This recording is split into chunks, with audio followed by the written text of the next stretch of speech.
Okay, guys, we're going to do a continuation of the characteristics of relations and functions that we started on today.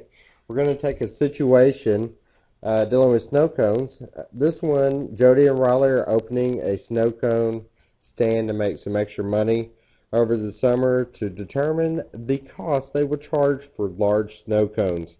They took a survey of 80 random people to analyze the cost versus the number of people that would buy a snow cone at that price. The data collected from the survey is compiled in the table below.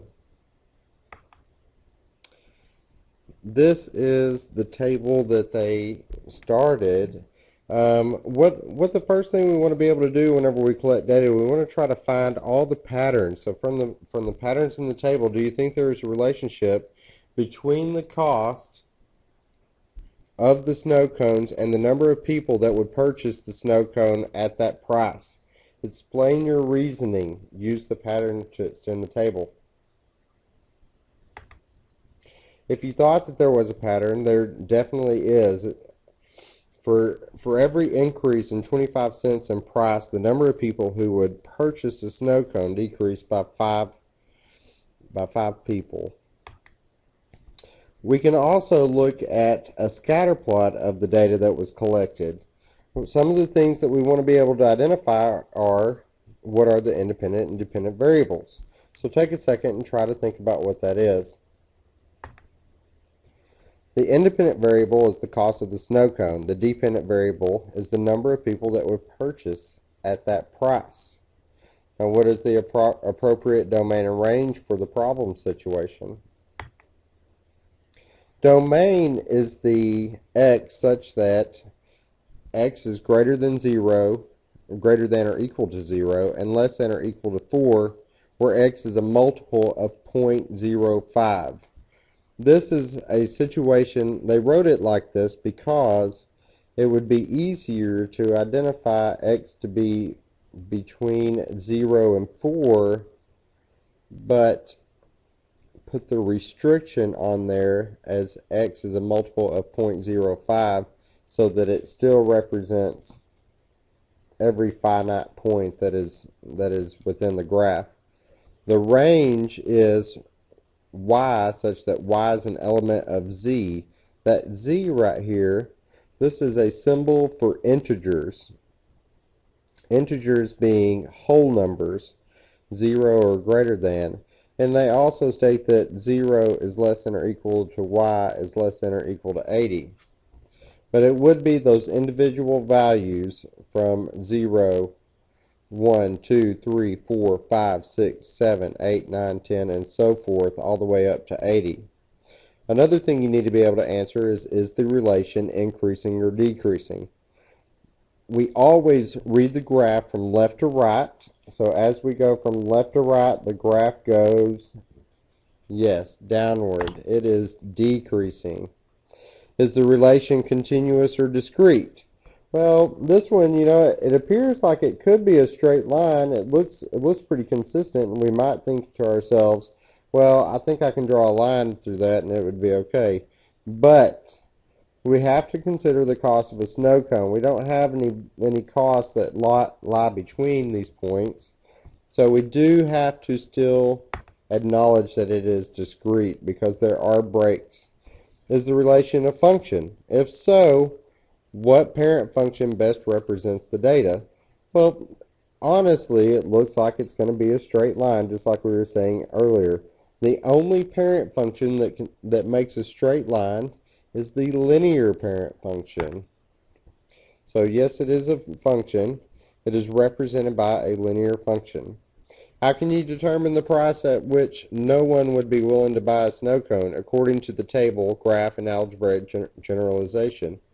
And then they would like for you to illustrate each. Well, one of the things that we can determine, according to the table, no one would be willing to buy a snow cone if it looks like it's going up to here, or actually no one would be down here, is if the snow cone was $4. Okay? Should Jody and Riley consider using 0 in the domain? Explain your reasoning. Well, the domain consists of the cost of the snow cone. Okay, so 0 is right here. And so if we include 0, we're suggesting that all 80 people will willingly take the snow cone because nobody would be paying for it.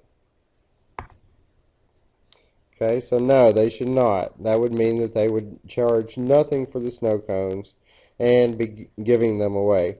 That would not allow them to make any money over the summer and would end up costing them for the materials. Okay, so after they were made the scatter plot of number of people and cost per snow cone, one of the other things they wanted to think about was the revenue that they would like to generate.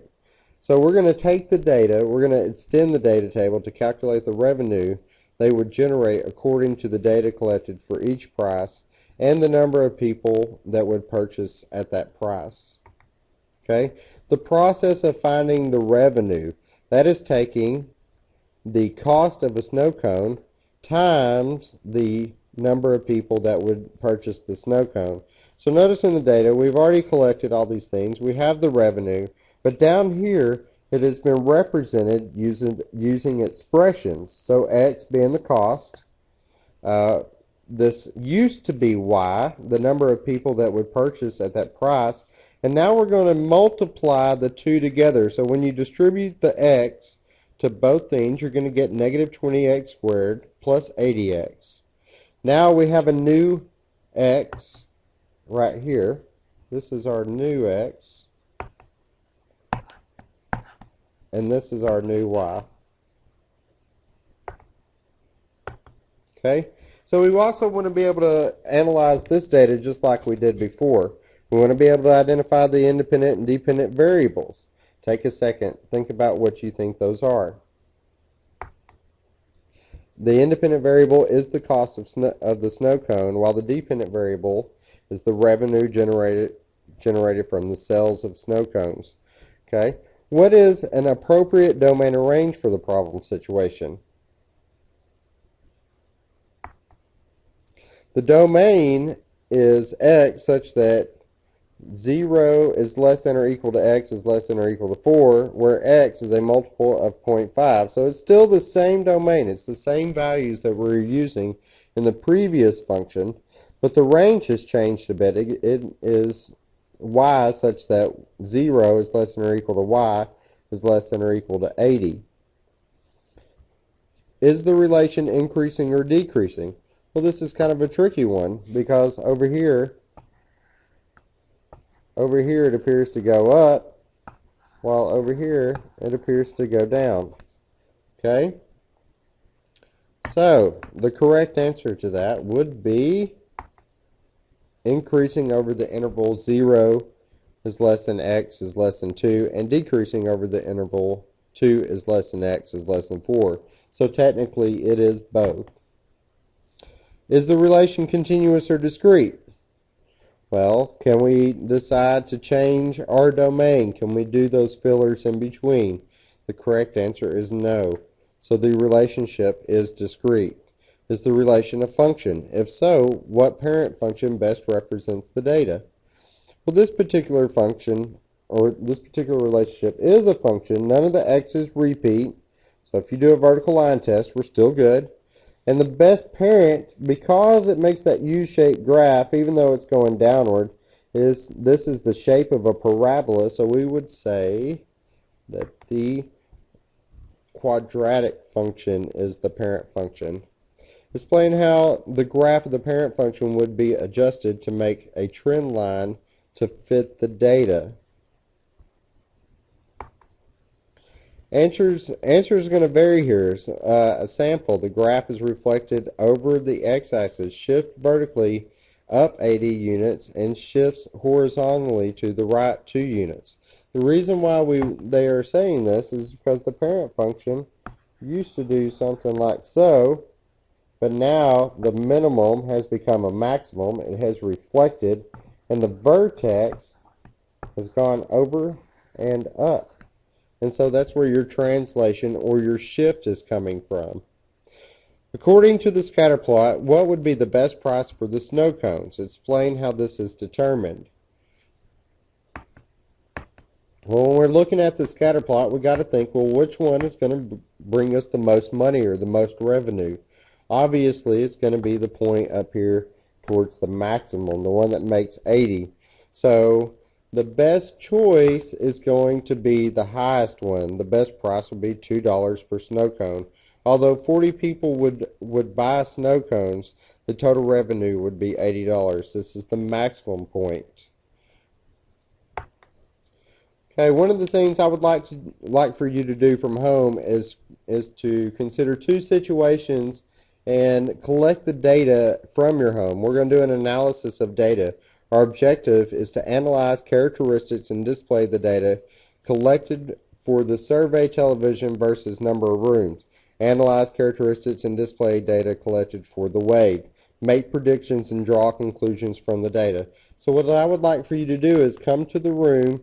I would like for you to make a table of number of rooms versus number of TVs, and I would like for you to be able to answer these things whenever you come into class, as well as number of people versus the time it takes to do the wave. If you would, obviously we don't have any students at home, so if you can get your family involved, let's get a number of people and do the wave as you see at sports events. And also, just call maybe 5 or 6 of your friends and ask them how many rooms do they have and how many number of TVs do they have.